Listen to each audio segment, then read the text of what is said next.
আসসালামু আলাইকুম এভরিওয়ান। আজকে আমরা বানাবো হইছে চিকেন সমোসা। তো এটার লেগে যেটা লাগবো আমরা হইছে চিকেন, আলু আর হইছে এটার লগে পেঁয়াজ মরিচ অ্যাড করে নিছি। লগে দিয়ে আরও কিছু মশলা দিছি, হলুদ মরিচ, গরম মশলা, চাট মশলা, এই তো। এরপরে হইছে কি ইয়ান দিয়ে একটা রুটি বানা হালাইছি। রুটির হইছে গিয়ে 8 পিস করছি। এই 8 পিসের মধ্যে 8 পিস হইছে সমোসার শেপ দিছি ইয়ানো। এরপর হইছে এটার মধ্যে দিছি আমরা ওই যে চিকেনের যে ডোটা বানাইছিলাম সেইটা দিয়া এই যে এটারে হইছে গিয়া এটারে এক্সের জাকানাকা করতে আসি। তো জাকানাকা আপনারা চাইলে করতে পারেন, আবার না চাইলে না করতে পারেন। আমরা তো মনে করেন দিয়েছি মনুষ্যকে দিই, এরপরে তো বিপদে পড়ছি যে আই হাই ইয়ান্দি যদি বাড়াই যায় বিজ্ঞানী।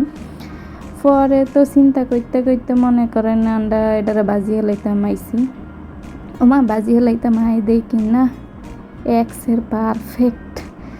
তো এই যে দেখতেই পারতে আছেন কি সুন্দর এক্সের পারফেক্টলি মনে করেন বাজা হইয়া যাইতে আছে। এই যে ফাইনাল লুক, মা গো মা, মাশাআল্লাহ কি সুন্দর হয়েছে। যেমন সুন্দর ওই দেখতে, খাইতেও আরও বেশি সুন্দর।